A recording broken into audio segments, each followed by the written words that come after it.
This is Ready, Set Reiki, a podcast about Reiki and all energy work, from the curious beginner to the seasoned master teacher, welcoming all systems, all lineages, and all levels. Reiki is a journey and not a destination, and on this Ready, Set Reiki journey, I refer to myself as a guide rather than a host, as I too am traveling, helping, supporting others, and learning on this Reiki journey as well. And with that said, I am your guide, Tracy C. Wright, and this is Ready, Set Reiki. Hello, beautiful listeners. Tracy C. Wright, Ready, Set Reiki, and on to another wonderful adventure. But before we begin, I'd like to just share with all of you out there, as I have mentioned that I am a guide. So as a guide, I have been out in this landscape for a little while, and there are lots of amazing and wonderful resources out there. So if you are that curious beginner or that seasoned master teacher and you're looking for a community, maybe you feel like, oh, I haven't found my people yet, there is a beautiful and wonderful community called the Reiki Business Collective, Christian Standing Stone. And September 13th, September 14th, he is doing a Reiki summit with a fantastic selection of Reiki practitioners and master teachers out there to help guide and support you along the journey. So I hope that when you're out here and you're learning and you're cultivating a relationship with the energy, that you know that you are never alone. There are fantastic individuals out there who are more than happy to help mentor you and guide you. So know again that you are never alone. Well, today on this journey, I am so excited. This is my type of person here. Reiki, yoga, Sarah May. Now, she is a yoga instructor, Reiki healer, intuitive, and she provides her clients with powerful practices and healing insights, from studios to private lessons, sessions and retreats, and Women's Circle. Now, she received her Master of Science in Conflict Analysis and Resolution and previously managed a nonprofit. Now she journeys. That is her debut memoir in 2020. She and her husband, fellow author Andrew Singer, converted a cargo van and hit the road. They spend their time exploring and riding across America through the America's public lands. When not on wheels, her home base is Houston and San Diego. So let's give a nice Ready, Set, Reiki welcome to Sarah May. Hello. Hi, Tracy. Hello, listeners. So good to be here. Thank you so much for having me. Wonderful. So excited to start this journey with you. What wonderful modalities, bringing together Reiki and yoga. A lot of people don't realize that you can blend the two and have an amazing yoga session, bringing in that Reiki energy. Absolutely. Yes. Yeah. Yoga and the intuitive work that I do, it really all ties together because everything is energy, right? Beautiful, beautiful. So I gave our listeners just a little taste of who you are. So tell us a little bit about yourself. Yeah. So thank you for the introduction. I also call myself a healing guide because there's this idea that, we're also figuring it out. We're also walking a path, and how beautiful that the tools and the resources that helped us can become ways we can support others on this journey, because life is a journey. It's not the destination. And so, yeah, I'm a writer, I'm a teacher, and I'm a healing guide. I received my yoga certification way back in 2014, but I didn't start teaching until 2019. And from 2019 onwards, I've been on a pretty radical spiritual journey working with a shaman, and that's how I got introduced to Reiki. And so that's become a part of my life and a part of my practice, as well as intuitive work. So I took a year-long intuitive development course. So now I work one-on-one with clients doing Reiki, intuitive readings, and yeah, my book comes out September 9th, 2025. I'm so excited for that. It's a memoir about healing, so we can get into that later, absolutely. But yeah, and I'm a nomad. I live on the road. Right now I'm coming to you from my camper van. So very exposed to the elements, but I love it. The freedom, the minimalism, the adventure. It's just suited me to have this alternative lifestyle for the last 5 years now. So it's an adventure and I'm loving it. Beautiful. I have a friend that does that too on the road, and it's her first experience at Burning Man. So I don't know if you know everything that's going on. Yeah. you. I hope she's okay. Burning Man, right? I'm like, oh my goodness. And she was so proud of herself with her little cargo van and everything. And she's like, it is a whiteout here. Wow. I hope she's okay. Oh yeah, she's fine. Well, in true Good. spirit of the Burning Man, she's down now off social media. Yeah, So she's I all love she's all that. in, all in, all in. Cool. So back to our journey here with the energy. So you connected with the Reiki energy. So tell us, did you find Reiki or did it find you? I love this question. Reiki absolutely found me. And it was something that I wasn't even really looking for, right? And didn't know I was looking for it. I started working with a shaman, and part of her practice was incorporating Reiki into her sessions. And so it would be maybe 15 to 20 minutes about talking and coaching and back and forth. And then she would give me a Reiki treatment. And the first time I laid on her table, I had no idea what to expect. I'd never done anything like that in my life. I was a little weirded out, a little uncomfortable. And then the most amazing things happened in my body, in my space. I was getting these mental pictures that were just like gorgeous. And I felt hot and then I felt cold and different burning at parts of my body. And I was like, what is this? I was so intrigued and just knew that I had to find out more about Reiki. And I left her office just feeling so like gooey, like so soft, so relaxed, so open. I couldn't even drive, Tracy. I had to sit in my car for like 15 minutes and just come back and, have a firm landing here on earth because it was so subtle and gentle, but profound. And Mhm. I just knew like, okay, there's something really powerful about this modality. Right. What style of Reiki did you study? Yeah, the Yasui Sensei and Mistress Takayama. I'm not sure exactly what lineage that would be called. Mhm. Um, that's a great question. Yeah. Yeah, I don't know exactly. Very good. Very good. So, as you were out, you've experienced the Reiki, this experience where it felt gooey and warm and lovely. As you're out working, having this experience, what are some common misconceptions you find about Reiki? Yeah, I think this is a great question because I had misconceptions about Reiki. Especially, I grew up very conservative Christian. And so, this whole spiritual world and energy world, like, it just wasn't something that was talked about. And if it was kind of more occult, like, not really open to it. And so, I had a lot of unpacking to do and limiting stories or limiting beliefs and judgments that came up when I kind of discovered this world and stepped into a more spiritual path.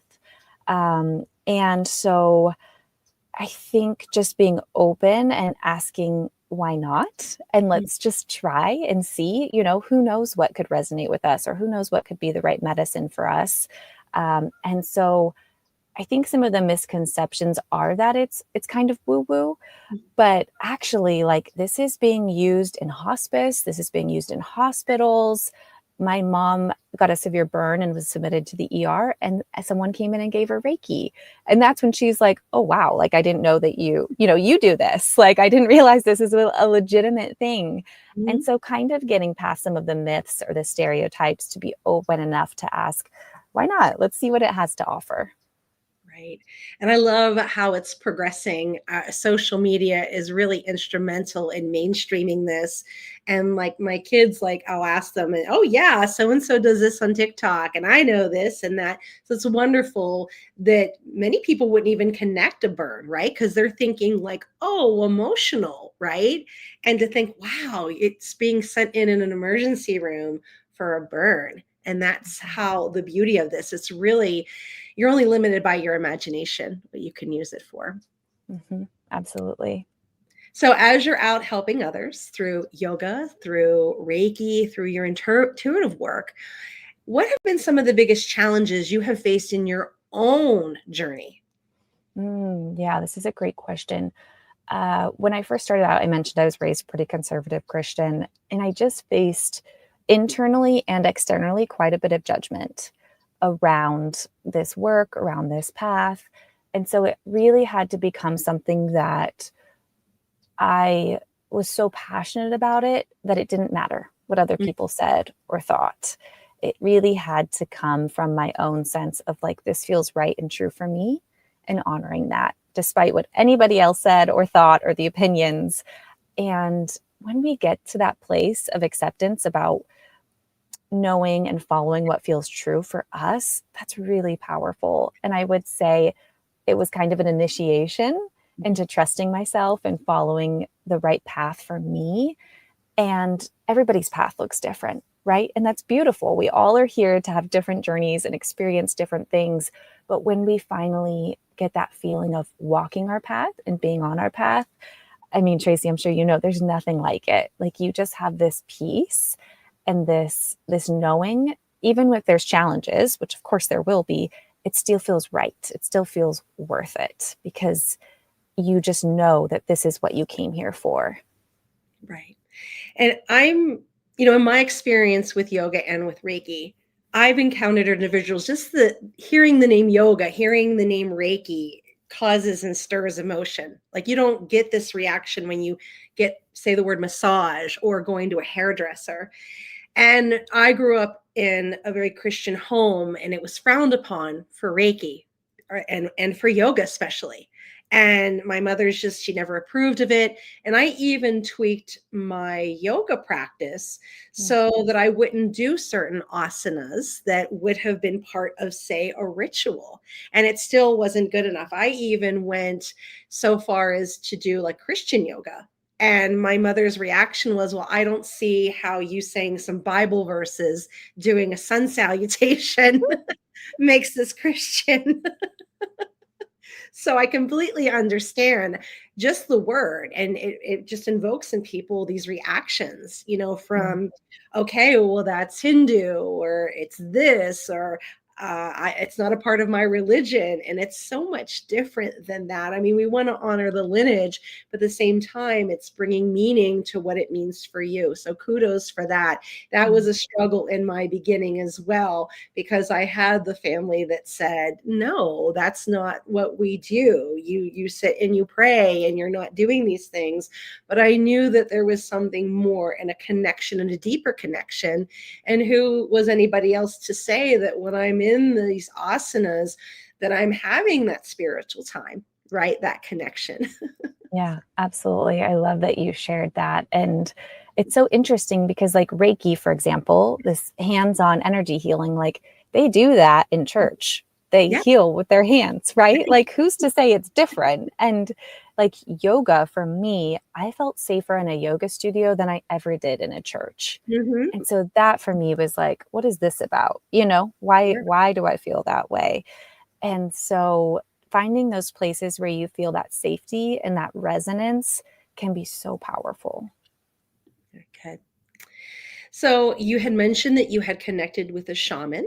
So from a shaman to a Reiki master or a Reiki practitioner, what are some qualities that you look for when it's time for you, to get, say, a tune up or to connect with someone? Yeah, this is such a great question, because there are a lot of different types of healers, right? Mm. Different types of personalities. And I think that we gravitate towards certain people. So I would say one of the biggest things is integrity, looking for a healer that has personal integrity, that practices what they preach, that, walks their talk. And also someone that I just resonate with. I mean, intuitively, like, okay, there's something, this feels like a green light, right? Or there's some red flags here. So really using my intuition to decipher as well. And I do that, like, if they have videos of themselves, just watching the video and seeing how I feel, seeing if there's anything in me that says, oh yeah, I love that. I love what she said or they said. And so paying attention to my intuition, looking for integrity, those are kind of the cornerstones for me. Yeah. And it makes me think of prior to social media, internet, and things. I remember, and this is way back when you just had the phone book, right? And I had to find a doctor, and there was listings of all these doctors, and there was a particular doctor, and her name just sounded great to me. Like, this is my doctor. Like, I just knew without even seeing her face that connection. And then finally, when I met her, it was like, yeah, this is my doctor. And, she was able to be my doctor through, 4 pregnancies, and, just was a great, amazing doctor. So that feeling is everything, that connection with it. So make sure as you go out and, you're finding the teachers and you're finding that practitioners, that it also feels right as well. I mean, they can have lots and lots of credentials and frames on their wall, but if you don't have that connection, it's just so important. Mm-hmm. So Absolutely. what advice would you give someone who is just entering this profession, whether it's Reiki or even yoga? Yeah. So I think one of the things that was most helpful for me was when I did my Reiki training program after getting the level 1 attunement. It wasn't about going out and giving other people sessions. It was really about developing the relationship with myself with the Reiki. And so, we had a Reiki log and developed a personal daily practice of giving ourselves Reiki. And that was really helpful because it helped me just develop a deep personal relationship with it. What did it feel like? How did I experience it on my own?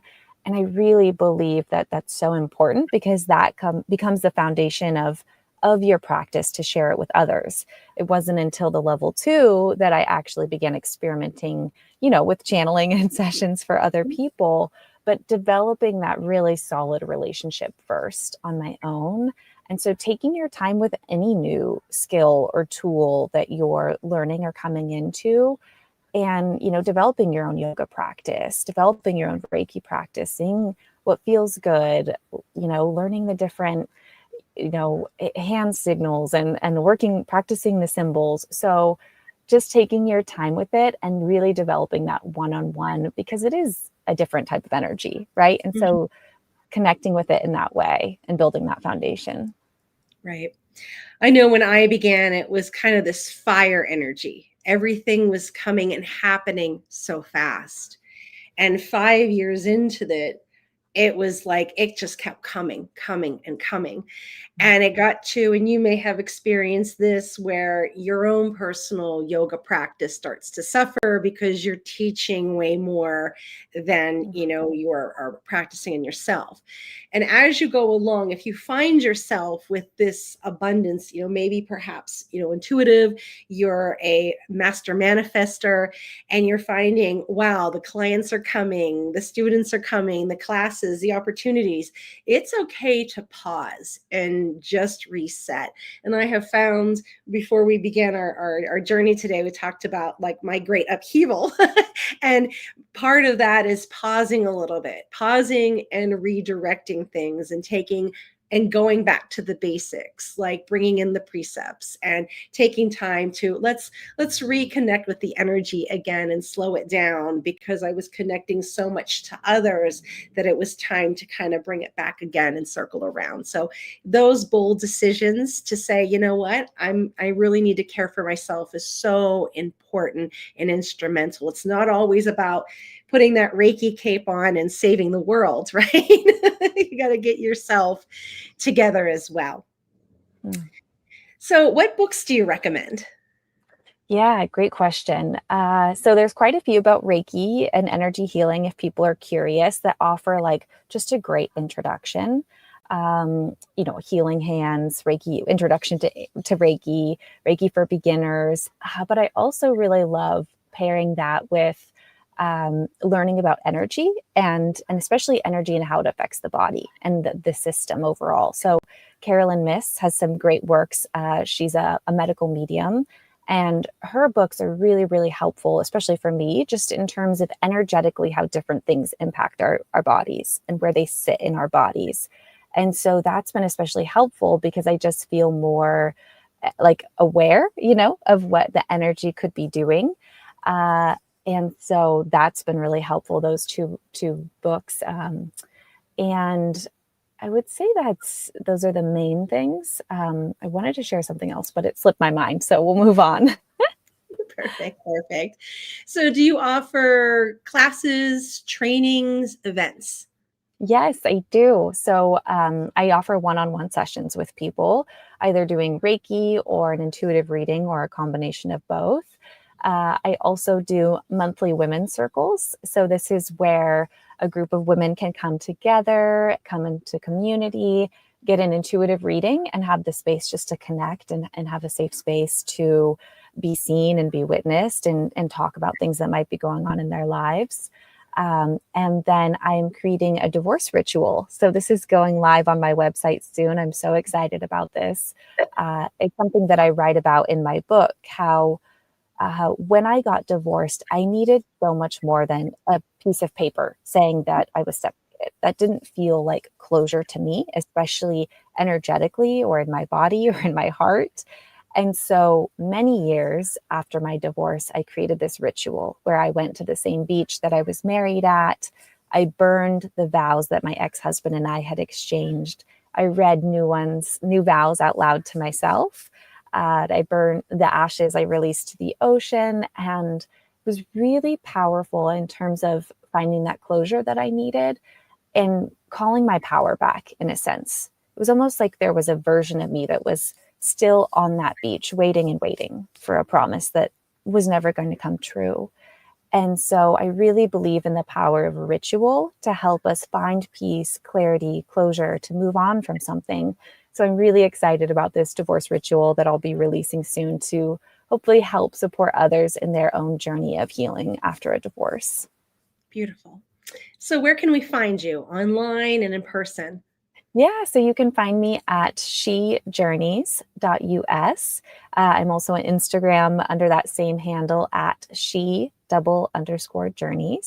And you can find everything on my website about my upcoming book, about my offerings. If you join my mailing list, you'll get notified about those monthly women's circles. I also post about that on social media. And because I'm a full-time nomad, it's pretty hard to pin me down in person. But I will have some events in San Diego in September that I'm really excited about at the Soul of Yoga.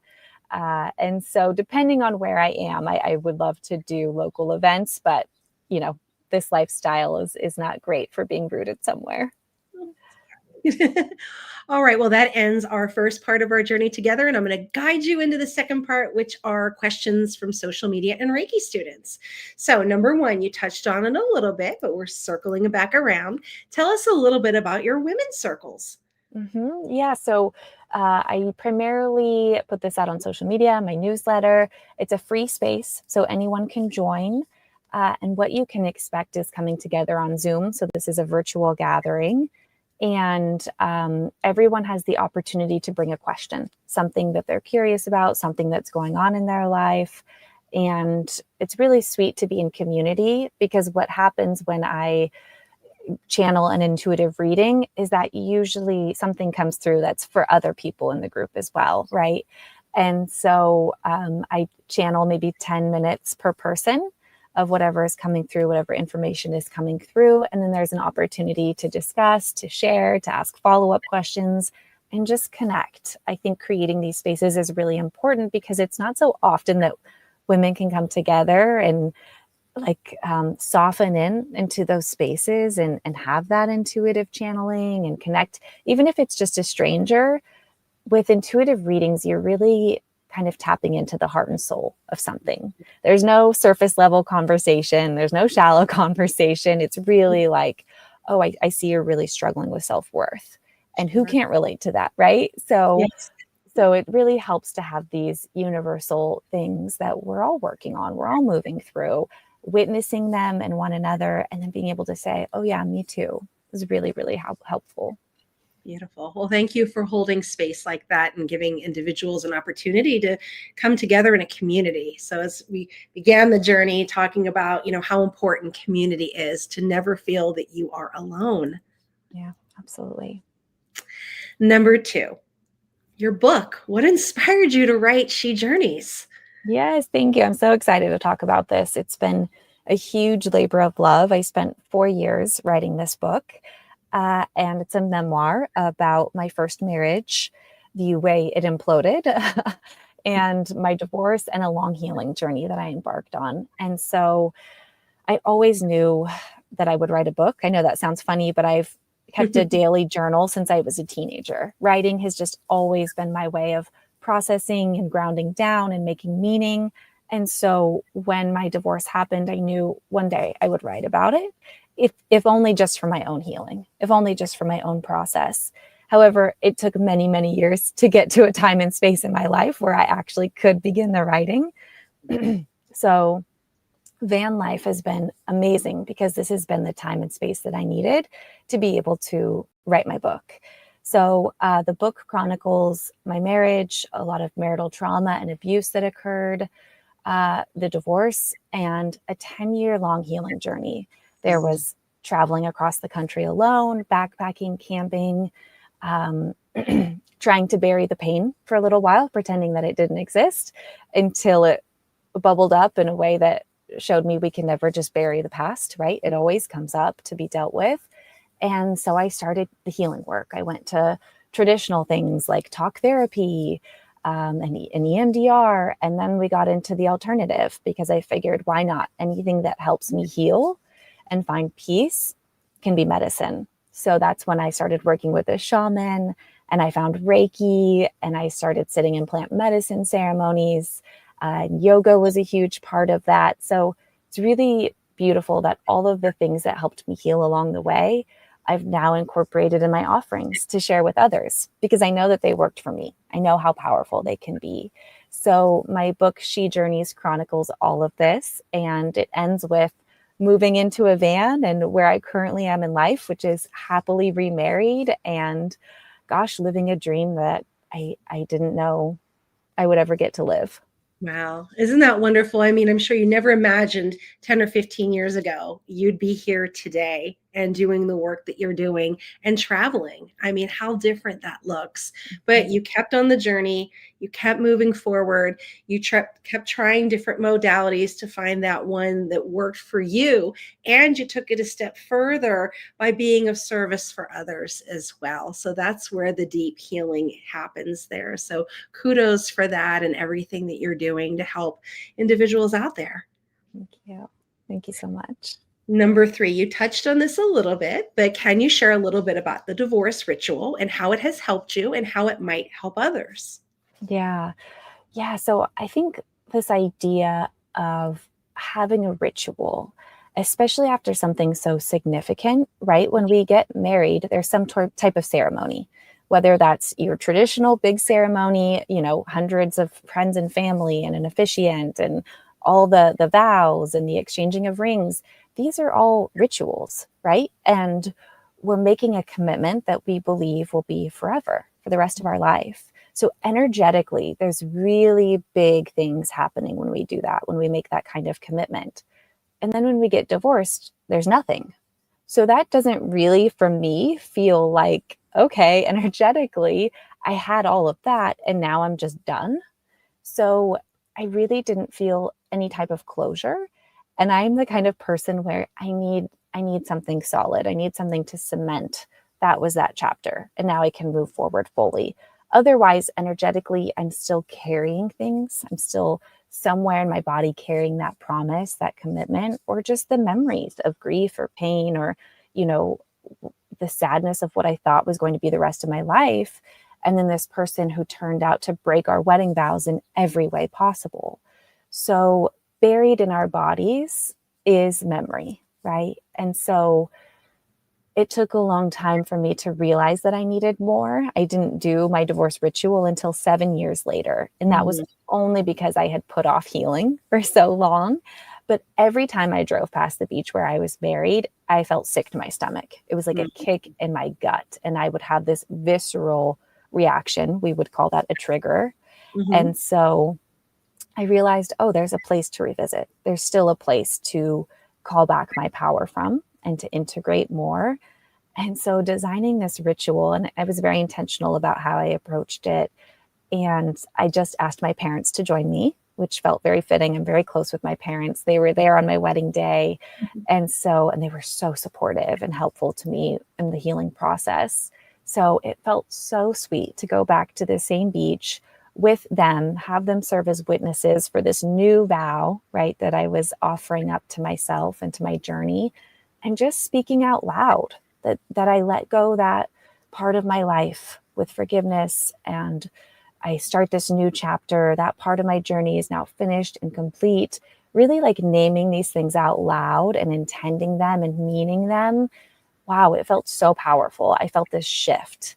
And it was just so beautiful. I didn't expect to feel like so different afterwards, but I did.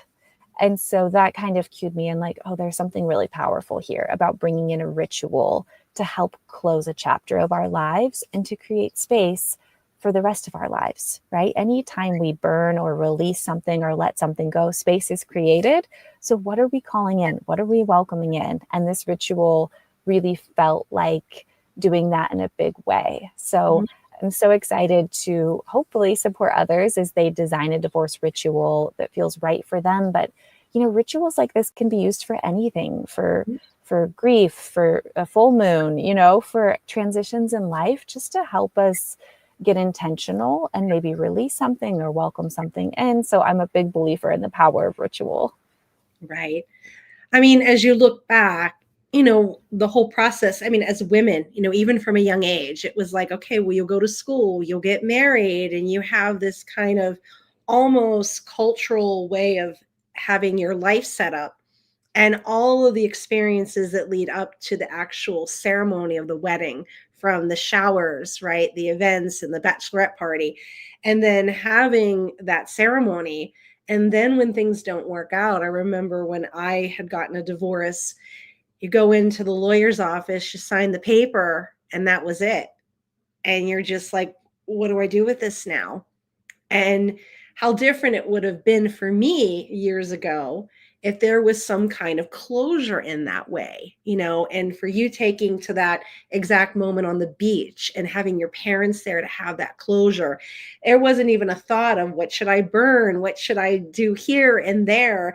And over the years, I would see pictures from our wedding and get upset and triggered and things like that. But how differently that could have gone if I had that option, and you hear people about having their little divorce party or like, mess the dress or burn the dress or something in a way to kind of release and let that go. So thank you for putting that out there as an option for individuals when they go to that attorney, sign the papers, and it's like, well, what do I do with this? How do I handle this? How do I move forward? Right? Mm-hmm. You may not have those resources. At the time, it was like, and my ex-husband, he was the first person in his family to get divorced. Wow. What do you do with that? Mm-hmm. So yeah. So Yeah. thank you for putting that out there. Thank you. Well, that was our third question, our last question as we've been talking. Is there anything else you've forgotten about or something you'd like to share with the listeners? The floor is yours. Yeah, thank you, Tracy. Something came up that I wanted to mention too when we were talking about Reiki or intuitive readings and working with this world is that, and Tracy, I'm sure you talk about this a lot, but is that it's not us necessarily doing it, right? We're channeling something. We open ourselves up to channel this beautiful healing Reiki energy. And same when I do intuitive readings, it's not Sarah doing this. It's that I'm opening myself up and allowing this to come through in service of, on behalf of. And so I think also looking for a healer that like ego, can get in the way. And it's so not about who I am, Sarah as a healer. It's really about like in service of and handing over the space. And before every single session, I'm setting the space and preparing a space and saying prayers and getting ready. And then I hand over the session because it's not mine, right? Like I really believe that the universe has brought this person to me and me to them, and we've agreed to work together. And so I'm not in control of that. Like that's the universe. And so just at some point handing it over and saying, okay, here we go. And also that's taught me so much about how to show up in life, right? Like we do our work and we go about our days and we do the best we can. We show up. And then at some point there's so much that we just have to hand over, And so there's so many beautiful lessons in Reiki about that we can take for living life and living life well. So I just think this idea of it's not us, we're in service on behalf of. And I take that as a serious responsibility. And also, like, what an honor, that someone is coming to us, that we're, entering this space with them. So being a healer is a big responsibility. And being a healer comes from working ourselves, right? Mm-hmm. From going through this ourselves. So Tracy, I know you've done that and done all that work. So, and you've written a book. So that's an incredible resource to share with people. I'm so excited for my book as a resource for people, the divorce ritual, and just taking advantage of all the amazing offerings out there. So, Tracy, thank you so much for creating the space. It's so fun to talk about Reiki and things I love, yoga, writing, all of it. I love this world and really appreciate you creating this space for Reiki practitioners and for the listeners to come here and learn more about this world. So thank you. Wonderful. And thank you, Sarah, for all that you do for the community as well in your work. So I really appreciate you taking time out of your very busy schedule to be on Ready, Set Reiki on this journey with me. Thank you. All right, my wonderful listeners, if you'd like your question featured on the podcast, reach out, www.readysetreiki.org or .com, not org. Oh my goodness. And check me out in social media. Send me an email, and perhaps your question can be featured on the show. So I'm Tracy Seawright, and